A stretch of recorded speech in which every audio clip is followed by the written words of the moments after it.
EU के साथ हुआ ये फ्री ट्रेड एग्रीमेंट ब्रिटेन और एप्टा समझौतों को भी कॉम्प्लीमेंट करेगा। इससे ट्रेड और ग्लोबल सप्लाई चेन दोनों को मजबूती मिलेगी। मैं भारत के नौजवानों को, सभी देशवासियों को इसके लिए बहुत बहुत बधाई देता हूं।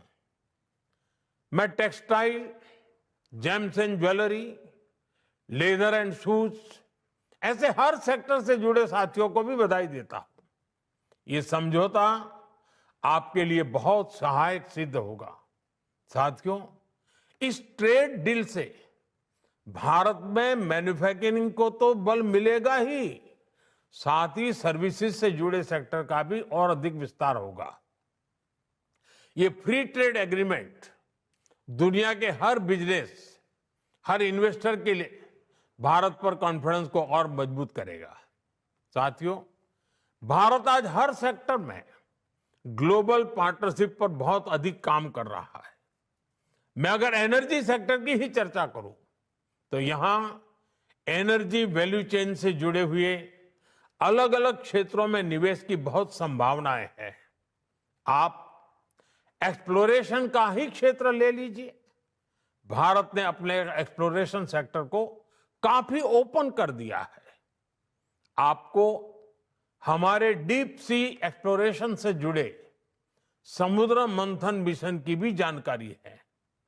हम इस दशक के अंत तक अपने ऑयल एंड गैस सेक्टर में इन्वेस्टमेंट को $100 बिलियन तक ले जाने का प्रयास कर रहे हैं।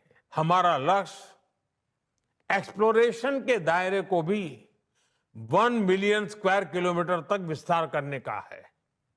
इसी सोच के साथ हमारे यहां 170 से अधिक ब्लॉक्स को अवार्ड किया जा चुका है। अंडमान निकोबार का बेसिन भी हमारी नेक्स्ट हाइड्रोकार्बन होप बन रहा है। साथियों, हमने एक्सप्लोरेशन सेक्टर में काफी रिफॉर्म्स भी किए हैं। नो गो एरिया बहुत कम कर दिया गया है। इंडिया एनर्जी वीक के पिछले एडिशंस में आपको भी जो भी सुझाव थे, आपने जो कुछ भी कहा, उनके अनुसार हमने अपने एक्ट्स और रूल्स में भी बदलाव किए हैं। यदि आप एक्सप्लोरेशन सेक्टर में इन्वेस्ट करते हैं तो आपकी कंपनी की प्रॉफिटेबिलिटी बढ़ना तय है। साथियों, भारत की एक और विशेषता है जो है एनर्जी सेक्टर में इन्वेस्टमेंट को बहुत फायदेमंद बनाता है। हमारे यहां बहुत बड़ी रिफाइनिंग कैपेसिटी मौजूद है। हम रिफाइनिंग कैपेसिटी के मामले में विश्व में दूसरे स्थान पर है। जल्द ही हम दुनिया में पहले नंबर पर होंगे। आज भारत की रिफाइनिंग कैपेसिटी करीब 260 MMTPA की है। इसे 300 MMTPA के ऊपर ले जाने के लिए निरंतर प्रयास हो रहा है। ये इन्वेस्टर्स के लिए बहुत बड़ा एडवांटेज है। साथियों, भारत में LNG की डिमांड भी निरंतर बढ़ रही है। हमने अपनी टोटल एनर्जी डिमांड का 15% LNG से पूरा करने का लक्ष्य रखा है। इसलिए हमें LNG के पूरे वैल्यू चेन पर काम करने की आवश्यकता है। आज भारत ट्रांसपोर्टेशन पर भी बहुत बड़े स्तर पर काम कर रहा है। LNG ट्रांसपोर्टेशन के लिए जिन वेसल्स की जरूरत है, हम उन्हें भारत में ही बनाने पर काम कर रहे हैं। हाल में ही भारत में शिप बिल्डिंग के लिए 70,000 करोड़ रुपए का प्रोग्राम शुरू किया गया है। साथ ही LNG के लिए देश के पोर्ट्स पर टर्मिनल के निर्माण में भी निवेश की अनेक संभावनाएं हैं।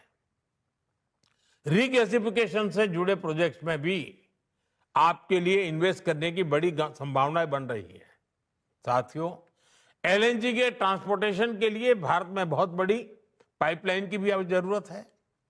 बीते सालों में इस पर हमने बहुत निवेश किया है, लेकिन अभी भी बहुत बड़े पैमाने पर इन्वेस्टमेंट के लिए संभावनाएं हैं। आज भारत के कई शहरों में सिटी गैस डिस्ट्रीब्यूशन का नेटवर्क पहुंच चुका है और हम तेजी से अन्य शहरों में भी इससे जोड़ रहे हैं। सिटी गैस डिस्ट्रीब्यूशन भी आपके निवेश के लिए बहुत ही आकर्षक क्षेत्र है।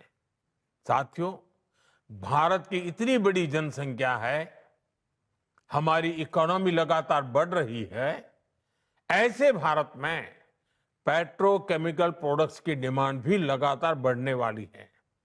इसलिए हमें बहुत बड़े एनर्जी इंफ्रास्ट्रक्चर की आवश्यकता होगी और इसमें भी आपका इन्वेस्टमेंट आपको बहुत ग्रोथ देगा। इन सब के अलावा भारत में डाउनस्ट्रीम एक्टिविटीज में भी आपके लिए इन्वेस्टमेंट के बहुत मौके हैं। साथियों, आज का भारत रिफॉर्म्स एक्सप्रेस पर सवार है और हर सेक्टर में तेजी से रिफॉर्म्स कर रहा है। हम डोमेस्टिक हाइड्रोकार्बन को सशक्त करने के लिए रिफॉर्म्स कर रहे हैं और ग्लोबल कोलैबोरेशन के लिए ट्रांसपेरेंट और इन्वेस्टर फ्रेंडली एनवायरनमेंट बना रहे हैं। भारत अब एनर्जी सिक्योरिटी से आगे बढ़कर एनर्जी इंडिपेंडेंस के मिशन पर काम कर रहा है। भारत एक ऐसा एनर्जी सेक्टर इकोसिस्टम डेवलप कर रहा है जो भारत की लोकल डिमांड को पूरा कर सके और एफोर्डेबल रिफाइनिंग और ट्रांसपोर्टेशन सॉल्यूशन से दुनिया के लिए एक्सपोर्ट भी बहुत ही कॉम्पिटिटिव हो। साथियों, हमारा एनर्जी सेक्टर हमारी एस्पिरेशंस के केंद्र में है। इसमें $500 बिलियन की इन्वेस्टमेंट अपॉर्चुनिटीज है। इसलिए मेरा आह्वान है, make in India, innovate in India, scale with India, invest in India. इसी आग्रह के साथ मैं आप सभी को इंडिया एनर्जी वीक की अनेक अनेक शुभकामनाएं देता हूं। बहुत बहुत धन्यवाद। तो प्रधानमंत्री नरेंद्र मोदी को आप सुन रहे थे। जो डील, जिसे मदर ऑफ ऑल डील कहा जा रहा है भारत और ईयू के बीच में, दरअसल इसको लेकर प्रधानमंत्री ने आज ये बताया कि कितना जरूरी, कितना महत्वपूर्ण ये डील, जिसके लिए लगातार बातचीत का जो सिलसिला है वो लगभग 20 साल हो गए और अब जाकर इस ऐतिहासिक समझौते पर मोहर लगी है। और प्रधानमंत्री ये कह रहे हैं कि इससे भारत के लिए जो मौके हैं वो बहुत ज्यादा बढ़ेंगे। यूरोपीय देशों से भारत का यह समझौता बेहद अहम है। प्रधानमंत्री नरेंद्र मोदी ने इस बात की जानकारी दी।